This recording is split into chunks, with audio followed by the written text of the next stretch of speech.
క్లాస్లో భాగంగా చార్ట్స్ ఇచ్చారు కదా, ఏమేమి ఇచ్చారు మనకేమేమి ఇచ్చారు? ఫార్మింగ్ సిచ్యువేషన్ ఒకటి, తర్వాత మన టార్గెట్స్, మన వివోకి ఫార్మింగ్ సిచ్యువేషన్ ఏది, ఆ వివోలో రైతులు ఎంతమంది ఉన్నారు, ఇప్పటి వరకు మనకు టార్గెట్లో ప్రకారము ఆర్డిఎస్ కిట్లు ఎన్ని చేశాము, ఇంకా ఎన్ని సోయింగ్ చేశాము, బ్యాలెన్స్ ఎంత ఉంది అనేది చేశాం కదా. దాంట్లో భాగంగా మాకు 2 ఫార్మింగ్ సిచ్యువేషన్లు ఉన్నాయి, ఒకటి వేరుశనగ, 2 మామిడి. ఆ రెండింటి గురించి ఇప్పుడు ఎక్స్ప్లెయిన్ చేస్తాను నేను. మాకు వేరుశనగలో మొదటి ఫార్మింగ్ సిచ్యువేషన్ ప్రకారము 365 రోజులు వేరుశనగలో ఎట్లా భూమిని కప్పి ఉంచాలి అనే టాపిక్ మీద వేరుశనగ తీసుకున్నాం. వేరుశనగలో మనము వేరుశనగ ప్రధాన పంట వేయాలంటే పిఎండిఎస్ ఎప్పుడు వేయాలా? ఎప్పుడు వేయాలి పిఎండిఎస్? మార్చి కానీ ఏప్రిల్ కానీ మనం పిఎండిఎస్ వేసుకుంటాం. ఎన్ని రకాలు వేయాలా? 20 నుండి 30 రకాల విత్తనాలు అన్నీ కలిపేసి వాటిని మనము తొలకరి జల్లులు రాకముందే పెలటైజేషన్ చేసి వేసుకోవచ్చు. ఆ టైంలో మనకు వర్షం ఉండదు కాబట్టి పెలటైజేషన్ చేసి వేసుకున్నామంటే తర్వాత తక్కువ వర్షపాతం నమోదైనా కూడా తొలకరి జల్లులు వచ్చిన వెంటనే మనకు మొలక వస్తుంది. సకాలంలో వేరుశనగ సోయింగ్ చేసుకోవడానికి అవకాశం ఉంటుంది కాబట్టి ఆ విధానంలో పిఎండిఎస్ని పెలటైజేషన్ చేసి వేసుకోవాలి. వేసుకున్న తర్వాత మనం ఎన్ని రోజులు ఉంచుతాం దాన్ని? ఎన్ని రోజులు? స్టార్టింగ్ 45 రోజుల నుండి మనము దాన్ని ఏం చేయొచ్చు? పశువుల మేతగా ఉపయోగించుకోవచ్చు. ఒకవేళ పశువుల మేత అవసరం లేదనుకుంటే పొలంలో కలిగి దున్నేసి వేరుశనగ ప్రధాన పంటకు పోతాం కదా. ప్రధాన పంట వేరుశనగకు పోయినప్పుడు వేరుశనగతో పాటు ఇంకెన్ని రకాలు వేస్తాము రమేష్? ఏమి 10 నుండి 15 రకాలు వేసుకుంటాం. అది కూడా ఎట్లా వేస్తాము?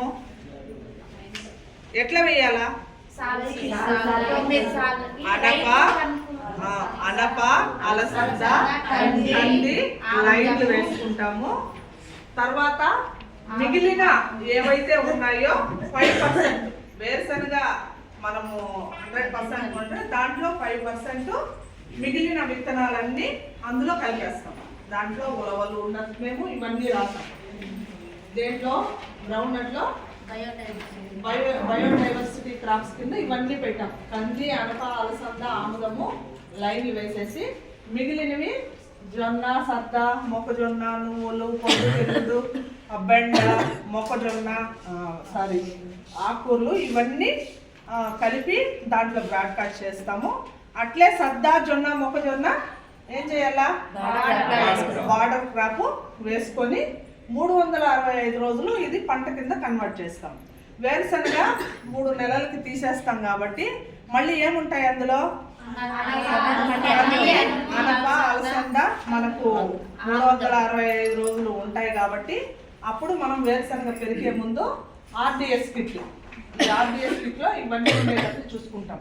మళ్ళీ అన్ని సద్ద, జొన్న, మొక్కజొన్న, రాగి, ఆవాలు, నువ్వులు, టమాటా, బెండ అప్పుడు వర్షాలు కొంత ఉంటాయి కాబట్టి మనకు దాని ద్వారా కూడా ఆదాయం వస్తుంది కాబట్టి ఇవన్నీ కలిపి మనం వేరుశనగ పెరిగే ముందు అన్నీ మన పొలంలో వెదజల్లేసి వేరుశనగ పీకేస్తాం. పీకేసినప్పుడు ఆ మట్టి ఆ విత్తనాల మీద పడిపోతుంది కాబట్టి ఒక వర్షం పడినా అది మొలక వచ్చి మనకు మళ్ళీ దాంట్లో ఆదాయం తీసుకునేదానికి అవకాశం ఉంటుంది కాబట్టి వేరుశనగలో ఇవన్నీ రైతులకి మనం సజెస్ట్ చేయాలి. కొన్ని పంటలు వేస్తే ఏమి ఉపయోగము, ఇన్ని వేయడం వల్ల ఏమి ఉపయోగము, వాళ్లకు నీళ్లు లేకపోయినా వర్షాధారమైనా కూడా ఆ పొలంలో 365 రోజులు కూడా పంటలు ఉండేటట్లు చూసుకుంటాం కాబట్టి వేరుశనగలో ఫార్మింగ్ సిచ్యువేషన్ ఇది.